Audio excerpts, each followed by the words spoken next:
Americans are capable of achieving extraordinary things when they have the freedom and opportunity to do so. This is American Potential.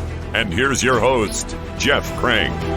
All right, well, thank you. Welcome to the program. Thanks for joining us again. You know, we've all heard the term disinformation or fact-checked or, fake news.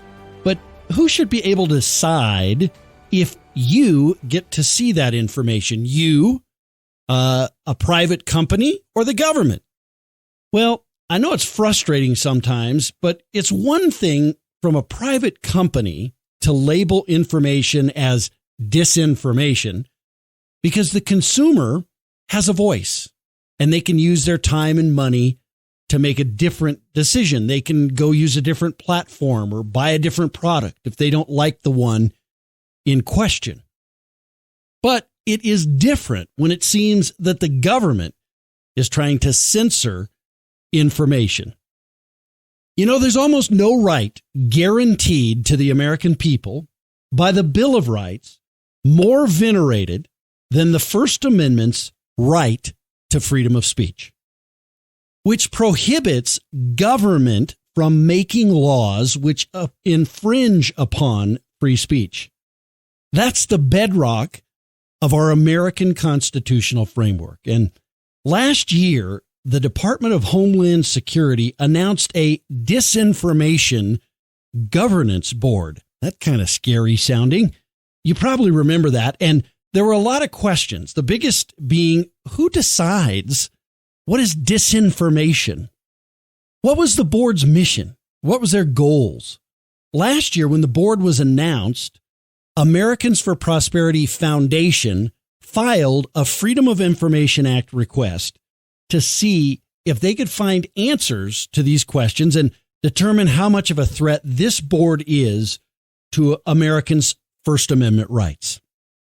Now, fast forward to this year, and Americans for Prosperity Foundation has filed another Freedom of Information Act request, this time to see if the State Department was funding the efforts to blacklist conservative views. And I want to say, whether you're a conservative or you're liberal or you're on this side or that side of a particular issue, safeguarding the free speech rights of all Americans should be our shared goal. I don't want to stop someone who I disagree with. I don't want to infringe upon their free speech rights. In fact, I cherish their free speech rights. I want to enhance their free speech rights because by enhancing their free speech rights, I'm enhancing my own and the free speech rights of every single American.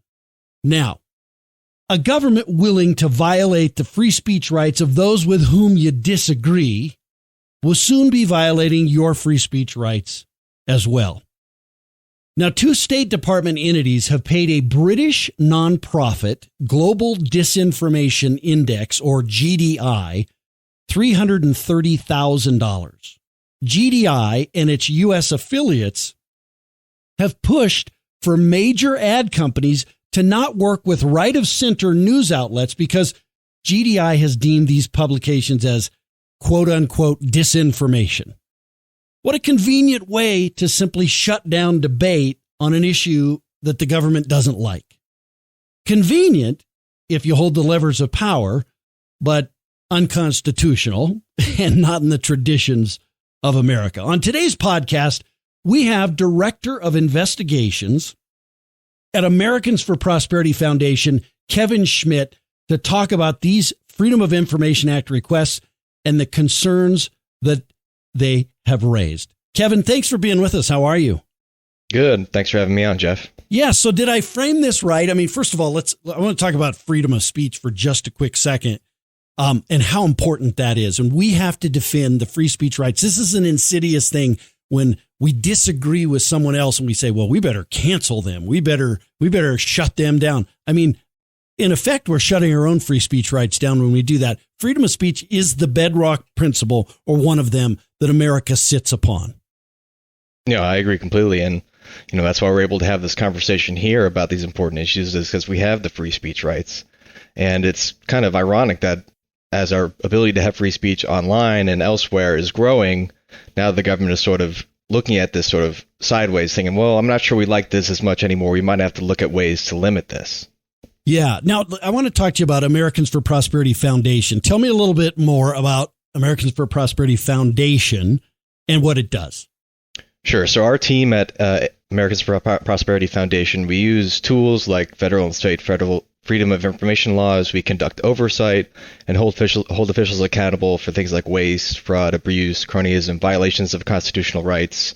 We file and we litigate all of our requests in-house, and I'm happy to say I work with some of the nation's foremost experts on FOIA litigation. That's been very helpful for me.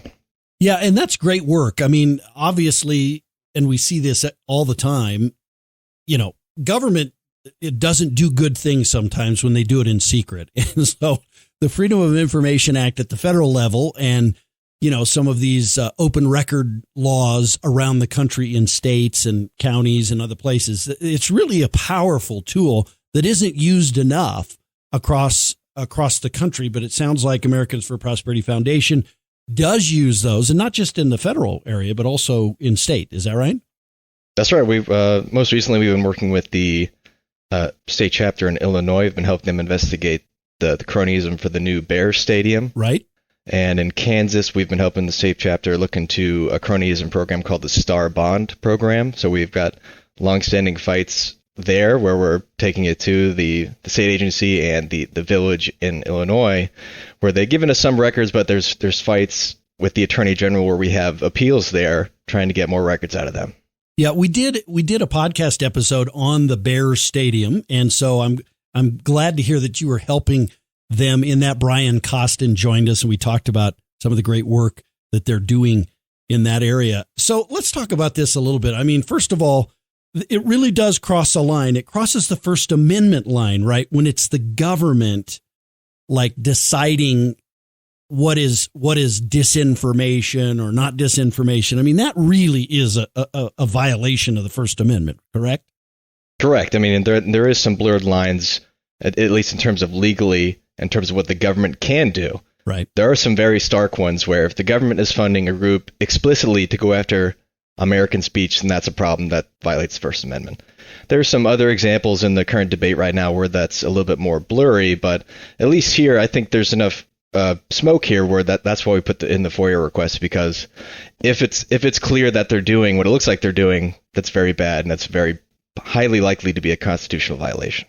Right. Now, I mean, I think most people listening will remember this, that when this Department of Homeland Security announced this Disinformation Governance Board, there was an outcry. I mean, I think thankfully it saw the light of day, and people, for the most part, reacted in a negative way to the fact that they're having a government disinformation board, and it sounded like something, coming out of a government, not an American government, some government that doesn't respect freedom of speech for its citizens. But what information was there about the board when this was announced? I mean, how hard was it to find out about this board? You guys did do some searching, and you found some information out about it.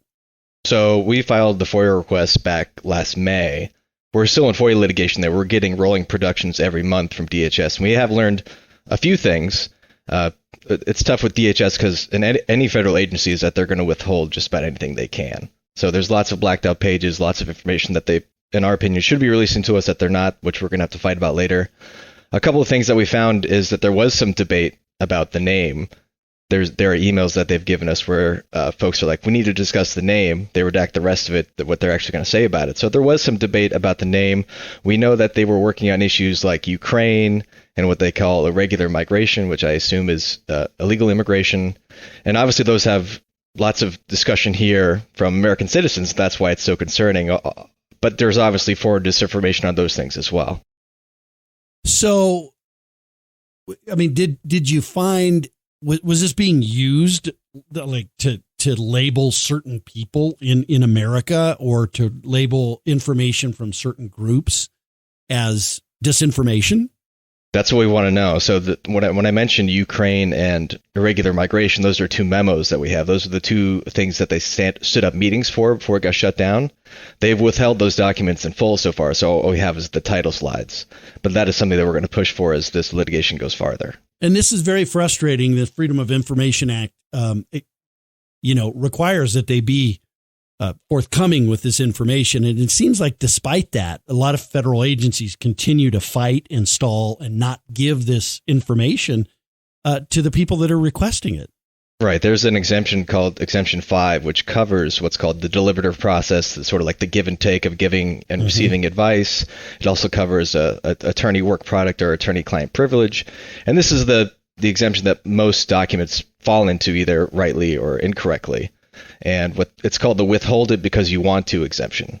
So if there's any doubt, put a black redaction over it and put a B5 next to it, and chances are you'll be safe. Right. Okay. Because nobody else can really check to see if it truly is B5 or not, right? Unless you're either appealing or like us, if you're in litigation. So as we get further into this litigation, we'll point out certain documents saying we'd like to challenge the redactions on X, Y, and Z documents, and then we'll have the court either at best, the best case scenario is that you give the court the documents in camera so they can see the unredacted versions and then make a decision as to whether those were done correctly. And we've been down that path before in other cases. That's usually the best thing you can hope for. And sometimes you win and sometimes you lose. Yeah, but it seems like this is way harder than it should be. I mean, what does it cost to litigate some of these things? This is a lot of money it costs to go get the government to do what it should be doing in the first place.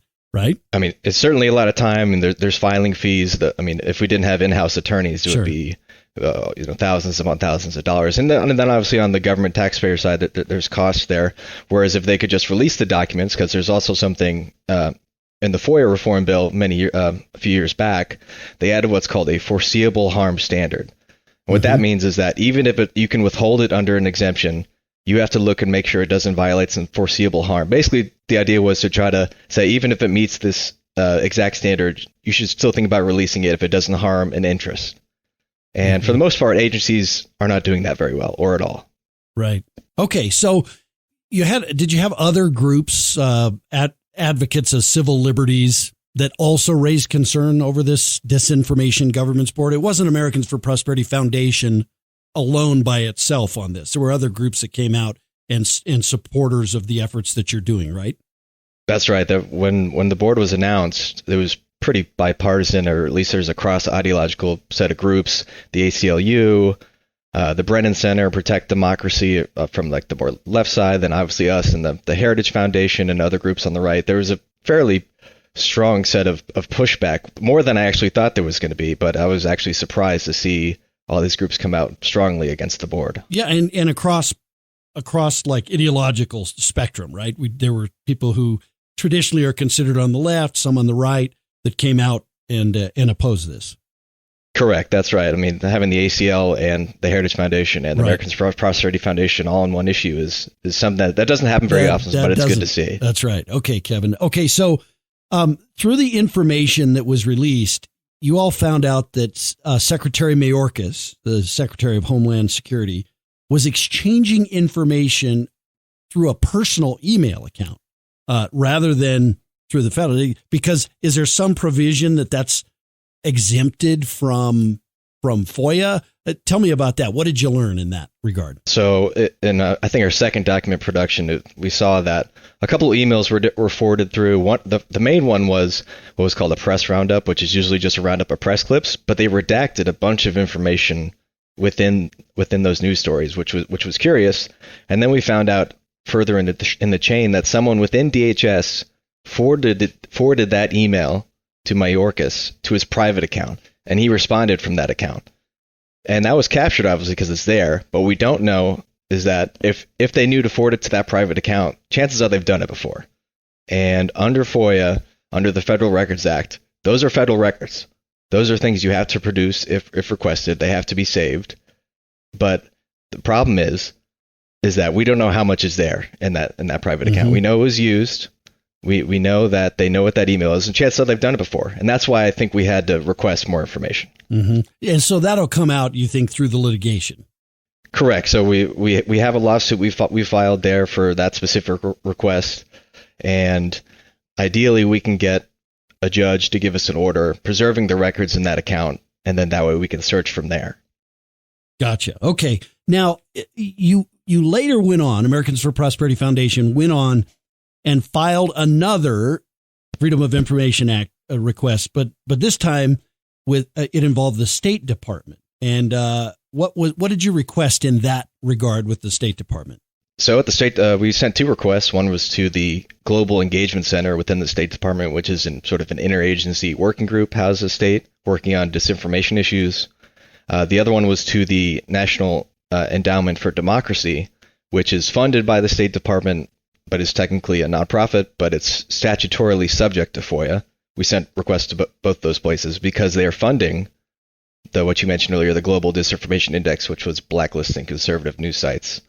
And what we asked for is essentially give us all your information about these grants you gave to the GDI and all your communications about those grants. So you would be, now I want to be clear here because there's some people that say, well, would think about this and say, well, they're only doing it because they're conservative. I mean, you would be opposed to, or Americans for Prosperity Foundation would be opposed to this if they were blacklisting sort of liberal news sites as well, correct?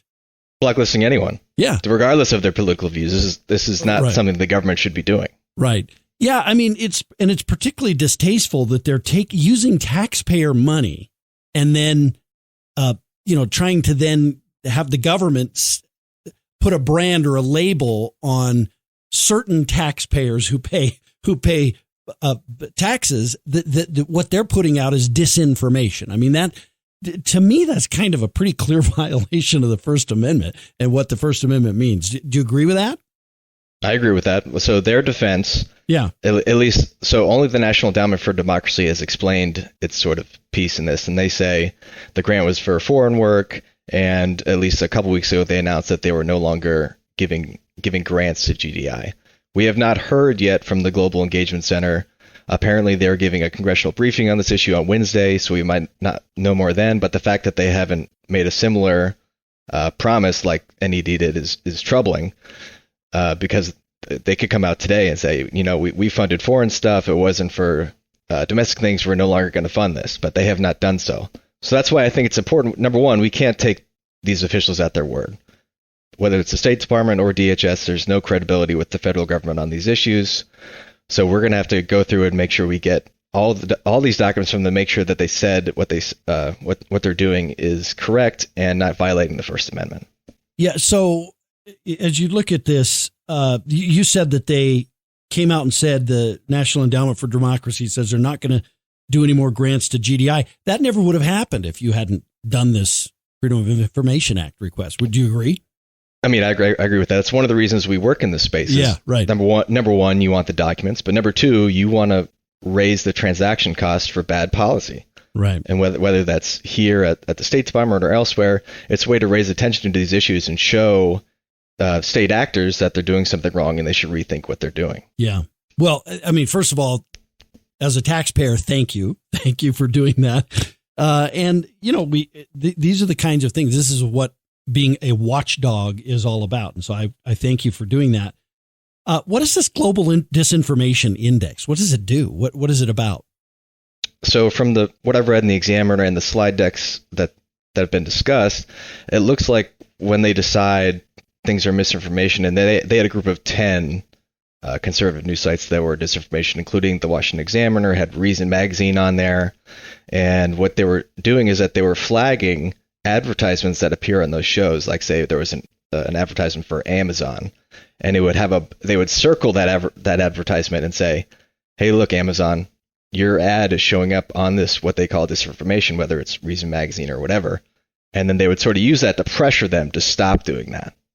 Wow, that's pretty amazing. I mean, that is, so the government basically using this through grants, right, to this GDI, using it to really chill speech and get involved in the marketplace of ideas. And who were some of the people that were targeted? You mentioned the Washington Examiner, Reason Magazine. Were there others that were out there? Yeah, I don't remember all 10, but Reason, Washington Examiner, the American Conservative, Newsmax, and then there were others that I don't remember off the top of my head. But I mean, some of those you could quabble with as a private citizen, but Reason Magazine or the Washington Examiner, stuff like that is just ridiculous. Yeah. So do they say they claim to be nonpartisan? This GDI claims that they're nonpartisan. Could you see that nonpartisan nature in the rankings that they did? I mean, if I told you nothing about this and said a group like this was doing rankings, you could easily spell out what they were going to do. Sure. Were there any sort of left of center news organizations at all on their list? Not a single one. Not one.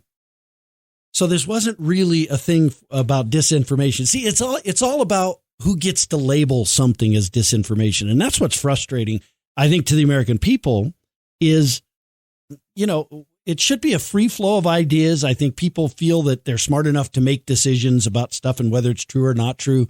But this labeling is kind of an insidious thing for free speech, isn't it? Especially when it's the government doing it. Well, look, I mean, money is fungible. They're getting government money, and they're doing this stuff that's questionable. I mean, questionable on the merits of what they're doing, but then they're using it to pressure people and affect American speech. That can't be happening.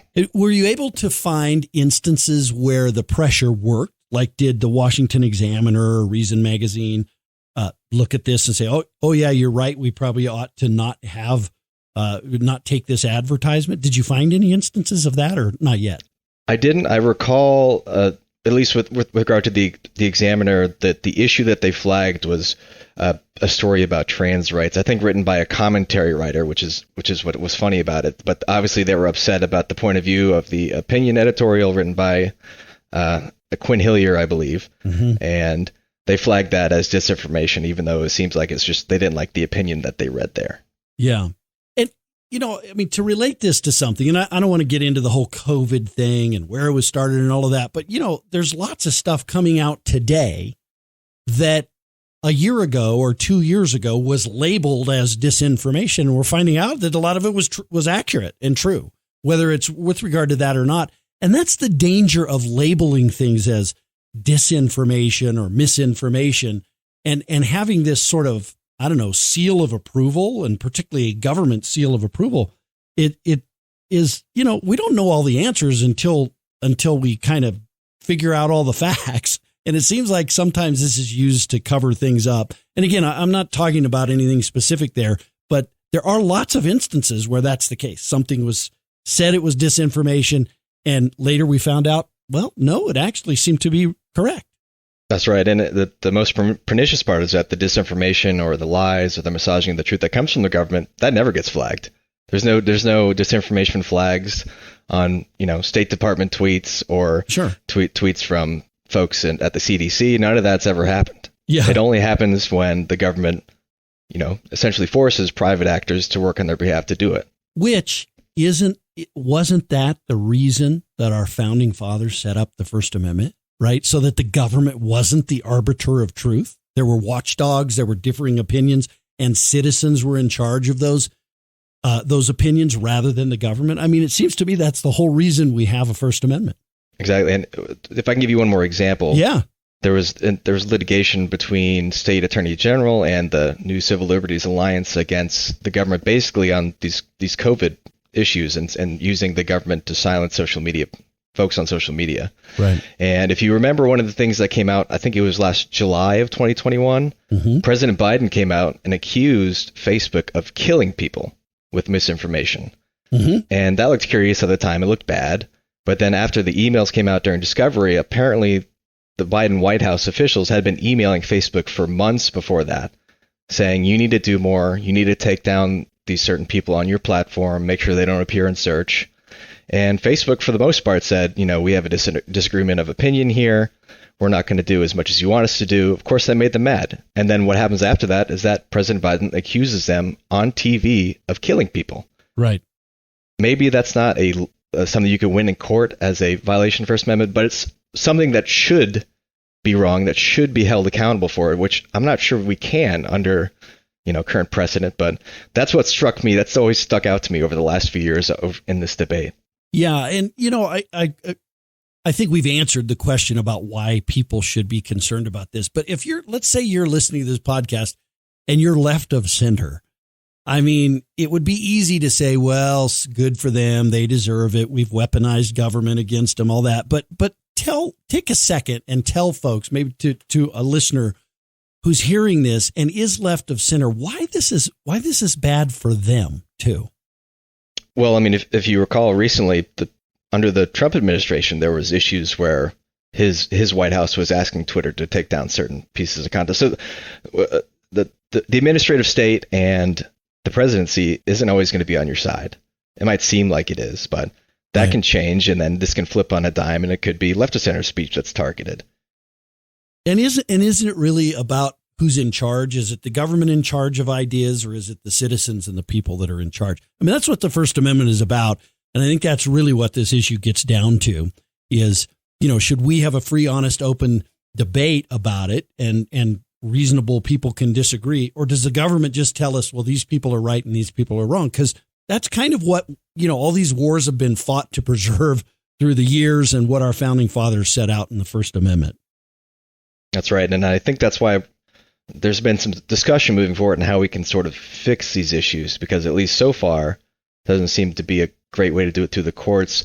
There's been reform options like requiring the government to proactively publish any outreach to social media companies. And there's other ideas along those lines that might get us something, but really we need to prohibit the government from asking for these sorts of things. Yeah. Because if we don't do that, they're just going to keep doing it, and they're going to do it as long as they think it benefits them, and they can do it without high costs. Right. And if you're right of center and you're listening to this, you should look at this and say, I don't want to be targeted, and I don't want them targeting groups that are left of center. The government is wrong to target these ideas, whether they're right, left, in the middle, no matter where they are. It is wrong to have government reach in and try and do this. Okay, what is Congress? Is Congress doing anything about this, Kevin?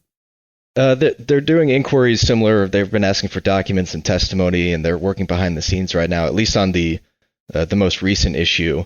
There were some hearings on the Disinformation Board. I think they are bringing some of those officials for direct testimony sometime in the next few months. But at least on the bill front, there's really not much going on that I've seen. But there is certainly more scrutiny from groups like us, people on the Hill. So, I mean, I'm hoping there's been some effect there just in terms of turning the heat up on these government agencies and what they're doing against free speech. So if somebody listening to this podcast, they want to keep up to date with this story or learn, a little bit more about where it goes from here, where's the best place for them to go? AmericansForProsperity.org. If you search for any of Disinformation Board or for Global Disinformation Index, all that stuff will pop up where it's in the recent press releases as well. But that's the best way to keep up with our work is through the AFP website. All right. Well, Kevin, first of all, thanks for taking the time to tell us about this. But most importantly, thanks for being a vanguard against this kind of government excess. And, again, this stuff wouldn't have even been found out. I find it kind of ironic that, newspapers like the Washington Examiner, reporters like that didn't probably even know this was happening, though they had the ability to file a Freedom of Information Act request as well. It took you to do that. And so you're kind of a watchdog for the watchdogs, if you will, in that as well. That's kind of an interesting side note to this story. But listen, this is important stuff. There's nothing more precious to me as an American than the First Amendment. And this, to me, is clearly the government trying to pass a law that would infringe upon the freedom of speech rights of its citizens. So thanks, Kevin. Appreciate you joining us. Thanks for having me on, Jeff. Yeah. Okay. So listen, if you'd like to get connected with Americans for Prosperity Foundation, and I'd get you connected directly to Kevin if you would like, or if you'd like to learn more about the great things that they do, send me an email at jeff@americanpotential.com. Our podcast, of course, has been working on stories to help keep you inspired and informed. This is certainly one, hopefully, that kept you informed. The best way for you to stay connected with us is by liking or subscribing to our channel. And you can do that on Facebook, on Twitter, and on YouTube. And again, if you know of a great story, and we're always looking for these great stories, someone working to expand freedom and opportunity, and you want us to share that, be sure to go to our website, AmericanPotential.com. You can fill out our share your story section. And if you fill that out, we'll get back to you, and we might highlight the story. Thanks for listening to American Potential. Thank you for listening to American Potential. You may listen to more stories from Americans working every day to expand freedom and opportunity in their communities by visiting AmericanPotential.com.